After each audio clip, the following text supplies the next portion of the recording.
Well, it finally happened.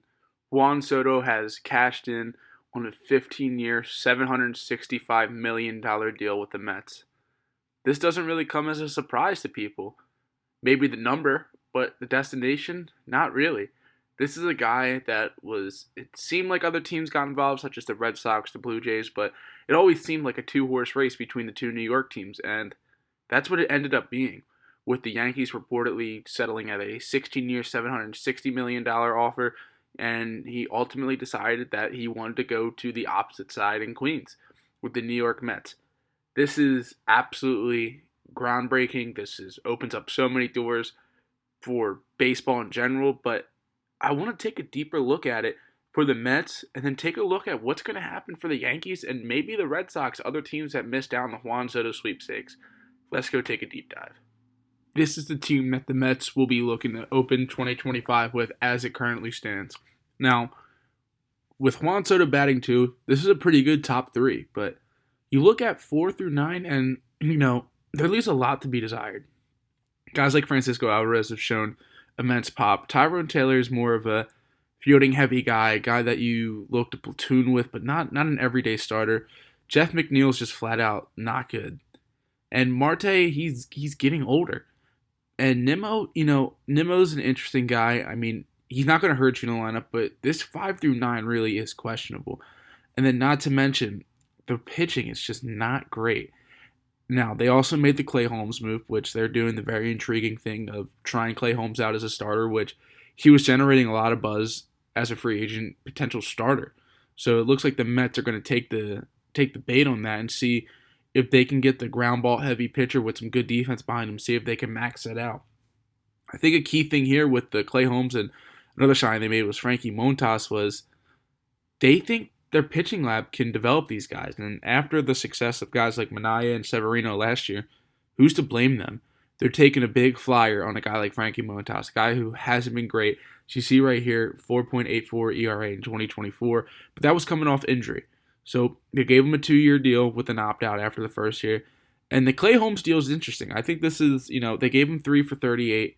I don't think that's the worst deal in the world. I actually do think it's interesting. And, if it doesn't work out as a starter, they can put him in the bullpen. And as you see, this bullpen is one that needs help. This isn't a great bullpen.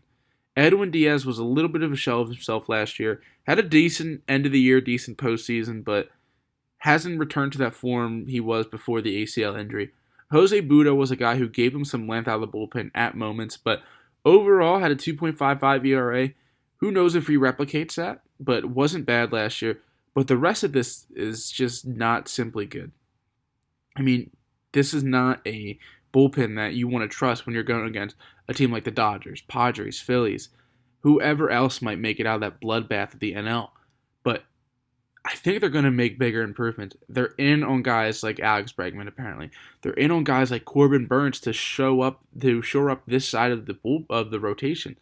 So they have a lot of moves to make, and if we take a look over here at their payroll, even with Juan Soto signing, he's going to account for about $51 million on the payroll. They still have almost $100 million to play with if they want to go over that $300 million threshold, which they've shown to do under the Steve Cohen era. This is not something that they're unfamiliar with. They've done this before. So now it's about filling out this roster. They need a third baseman if they want to move Vientos to first and and not have the Brett Beatty experiment go again. They need a third baseman. That's where a guy like Bregman comes in. But let's say they bring back Alonso, and then you put Alonso at first, Vientos back at third. There's just so much left to do for this team, and they have the room to do it, which is the most interesting part. Now, when you take a look at what they're getting in Juan Soto, I mean, look at this. This is a page of all red, besides the fielding and base running. And everyone knows, right? Juan Soto is an awful fielder and not a good base runner. But in this era, this is not what you pay for. You pay for this, all the red. He's one of the best hitters of this generation, and he's 26. That's why he got such a big contract. You don't see 26-year-old generational talents go in the free agent market.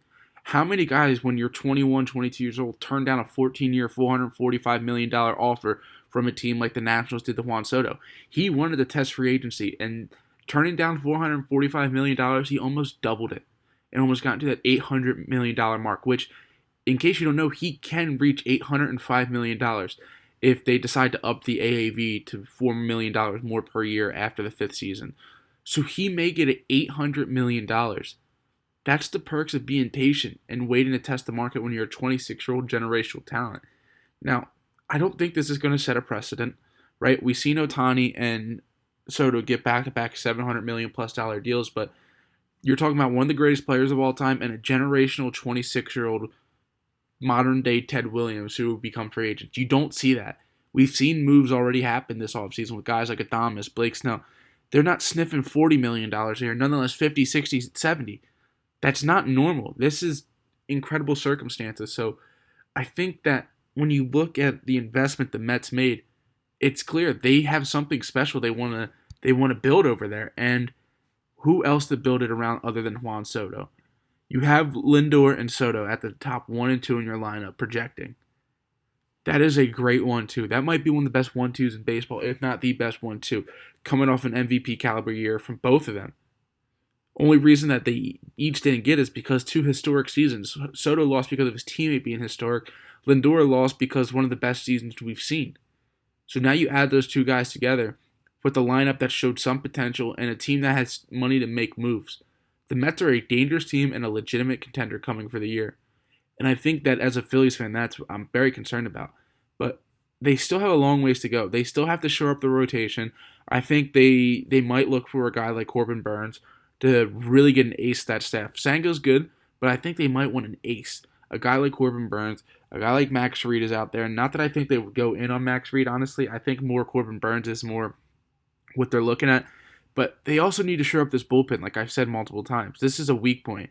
So guys like Carlos Estevez, guys like Jeff Hoffman, guys like that off the top of my head, which obviously they're both Phillies, but those are 2 of the top names in the market. Tanner Scott's another one, another lefty. But do they still want Edwin Diaz closing? Do they want to sign a closer like Tanner Scott? What do the Mets do from here? Which I believe is incredibly interesting because they still have a lot of room to improve on top of just giving $765 million to one person. Now, will they go the route of buffing up the lineup and filling out a complete team, or will they go pitching heavy? Who knows what the Mets will do? Steve Cohen is a madman with lots of money and a smart GM in David Stearns. This is a legitimate team, and when we come visit this in April, end of March, when this team's filled out, I believe we'll be talking about one of the best teams in the sport. And as a Phillies fan, I'm absolutely petrified about that.